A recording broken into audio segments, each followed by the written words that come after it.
Welcome back to the Ponzi Papers. The Ponzi Papers are written by investigative journalist Max Azzarello, who tragically passed away a few days ago due to the seriousness of his injuries. His writings and Instagram remain online for everyone to see at theponzipapers.substack or the Max Azzarello Instagram page.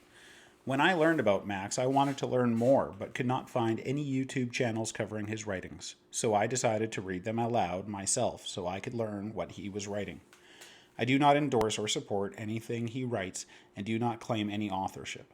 I simply find his writings interesting and wanted to share them with anyone else who might find them interesting. I am not a professional YouTuber. Please forgive my poor production quality. Part 3. The Scheme Laid Out in Full. April 18th, 2023. You're likely wondering, where is all this going? So I will tell you. Just because I uncovered these things in slow dribs and drabs doesn't mean you need to. So let's shine some light on this rabbit hole. If you stick around, you won't get concrete proof. There is no smoking gun, no 4-part interview where the masterminds of this scheme explained everything out of hubris. Our evidence will often be circumstantial, and it will take many forms. Explaining why will take a while. But this is what I believe. This is the only framework I found that made sense of what I've seen, and I am confident that can convince you of the same. Several famous household names have built their careers off of Ponzi schemes, going back at least to the 1980s. They saw the potential for decentralized networks and digital currency as future technological advances that would allow them to replicate and grow their schemes in new ways. As the internet blossomed, replication was possible on an entirely new level. Extremely successful, extremely well-known tech companies were established in explicit support of this new network of Ponzi schemes through digital currency expansion, data harvesting, and the monopolization of online communication networks. Schemes that used to be the stuff of seedy families out of Dallas could now be reproduced around the world. Multiple universities served as research hubs in direct service of these schemes, developing real and fake technology for them, but also crafting PR strategies and developing legal arguments around banking and patents to support them. This international group of Ponzi schemers created Bitcoin with the express purpose of stealing money from investors. They developed 3 specific new technologies in the crypto space that allowed them to steal cryptocurrency assets, hide their digital footprints, and build a high-frequency trading network so they could shuttle those assets around the world in a dark, global liquidity pool. Jamie Dimon summed it up nicely when he called Bitcoin a decentralized Ponzi scheme. The replication of this scheme and investment in it has grown dramatically in the years the scheme has unfolded. Some well-known universities and foundation global investment initiatives are poorly hidden international money laundering fronts in service of this scheme. The entire cottage industry of effective altruism was created to justify the massive amounts of wealth that moves through these money laundering fronts, and to challenge any ethical qualms that the scheme's growing list of investors had about it. The collective theft has been so large that it has literally caused global inflation, as countless people spend more than they have, unaware that the $3 trillion they've invested in Ponzi schemes has already been stolen from them. Reputable media establishments have been purchased or created in order to shape public understanding to the scheme's benefit. This is most obvious with Binance's acquisition of Forbes, but extends well beyond it. The scheme has made notable inroads into our political systems, with co-conspirators in various parliaments, senates, and executive offices. The role of two co-conspirators in particular raises serious questions about the U.S. presidential election, and I'm not talking about crypto titan mega donors Sam Bankman-Fried and Peter Thiel. The run on Silicon Valley Bank was intentional and years in the making, conducted by several powerful VC firms who had been investing in the cryptocurrency scheme since the beginning. The scheme's media tentacles had long positioned Bitcoin as a stable asset in tough economic times in service of this, which helped cause its dramatic rise following the bank run, discouraging victims from withdrawing funds and attracting more. The bank run also gave the schemers $2 billion through the movement of customers from Rippling to Brex, which was established for this purpose. They did this knowing that one of their major fraudulent liquidity pools, Silvergate Bank, would go insolvent, as all Ponzi schemes do. Hence, the timing. There was a sudden resignation in service of this part of the scheme. Signature Bank, Credit Suisse, and Bear Stearns all collapsed for similar reasons as Silvergate, all serving as slush funds for this growing network of Ponzi schemes. Critical to keeping the growing scheme from being exposed was a child sex blackmail network developed and perfected by Jeffrey Epstein, just as he was trained to do at the Dalton School. This network lives on in his absence, in part through documents hidden on snooker websites. I've painted this as a wretched and villainous affair so far. It certainly is, but there is another lens worth viewing it through. This is the story of a bunch of prep school kids and Nepo babies who realized they could play God a long time ago, blackmailing each other into complicity while they did crimes and stole money for decades, and then just kept on doing it and until they stole trillions of dollars and crippled the world economy. Not the best endgame strategy. You might think the tech billionaires have cryogenic freezing technology and bunkers on Mars coming, but those are mostly just Ponzi schemes too, it turns out. This is the stupidest criminal enterprise in human history. They invested billions and billions of dollars, leveraging some of the world's most powerful research institutions, writing new laws, building machinery around the world. They funneled the country's smartest rich kids right into it, for nothing, for a sham, for an old-timey grift, all so they could be VIPs at Coachella and dick around on yachts. They destroyed newspapers, sabotaged education systems, and invented conspiracy theories so we wouldn't find out their whole careers were frauds, and maybe they sexually abused some children. It's Anna Delvey becoming hundreds of the most important people on the planet. It's a goddamn Von Gut novel. So, back to the rabbit hole? We'll learn quite a bit more about Ponzi schemes in the future. But for now, we'll cover the very basics. In a Ponzi scheme, the scammer raises money from investors by telling them about some investment. But they don't actually invest it in that thing. They just pocket the money instead. Here's a standard example. It turns out I've got some drilling rights on land in West Texas you'll never see.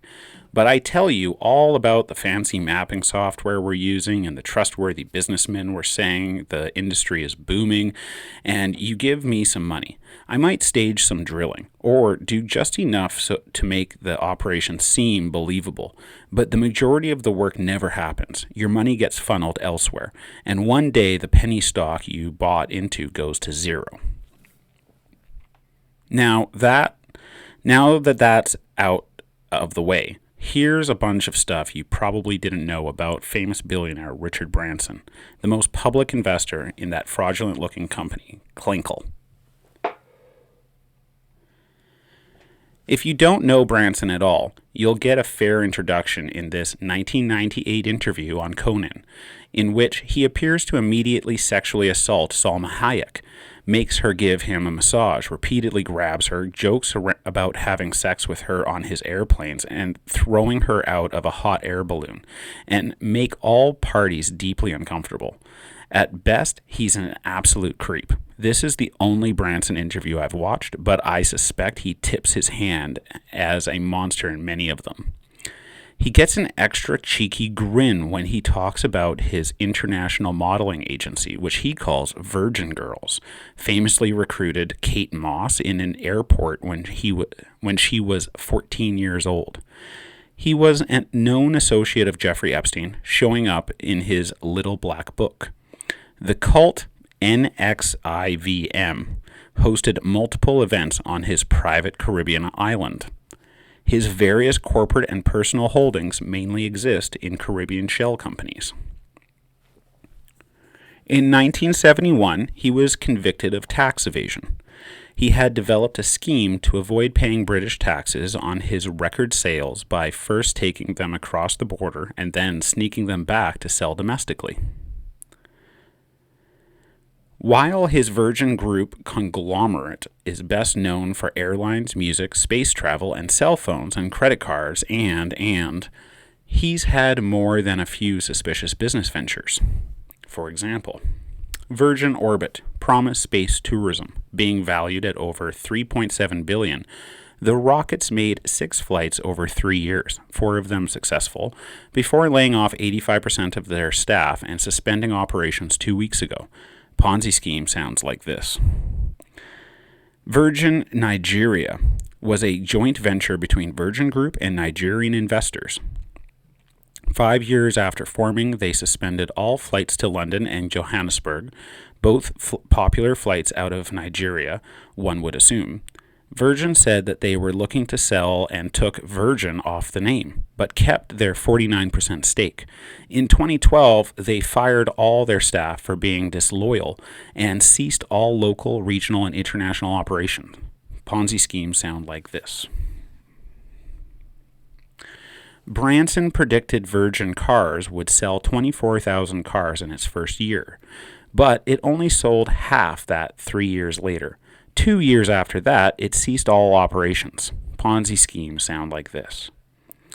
Virgin Hyperloop raised $400 million to develop vacuum trains. Last year, they abandoned plans for human-rated travel and fired half their workforce.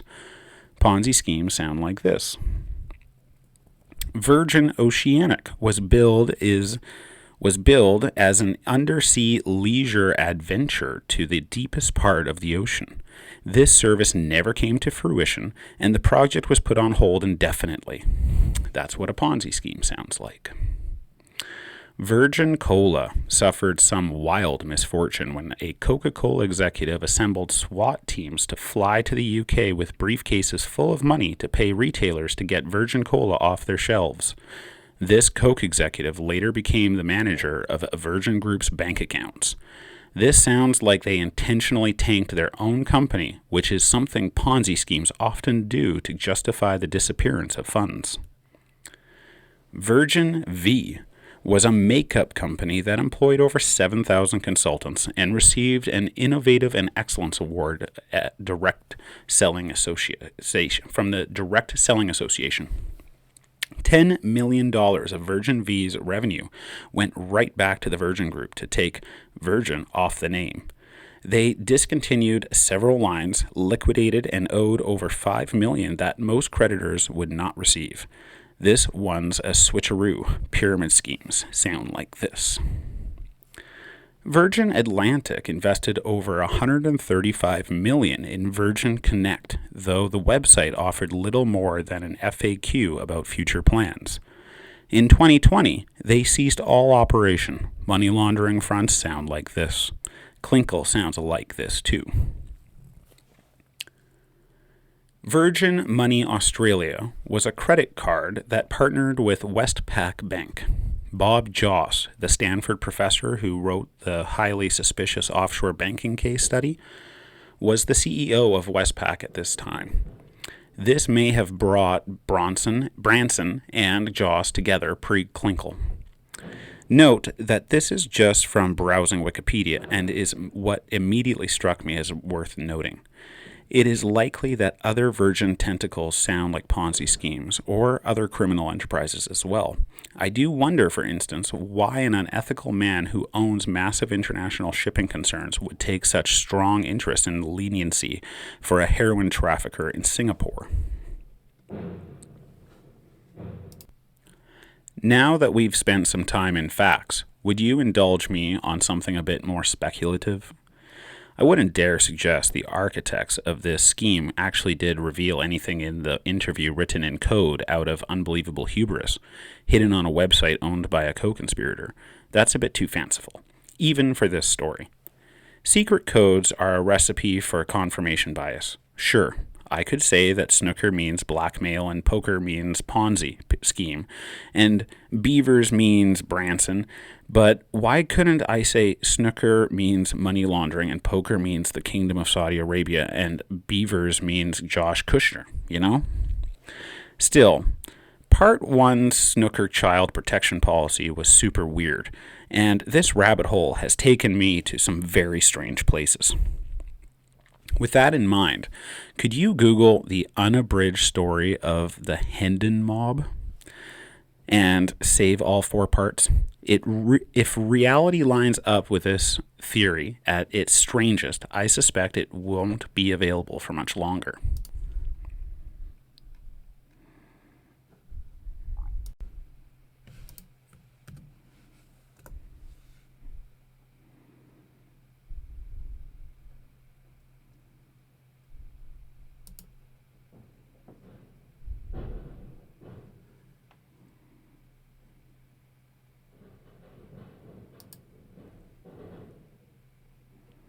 The unabridged story of the Hendon mob, Part 1 formation.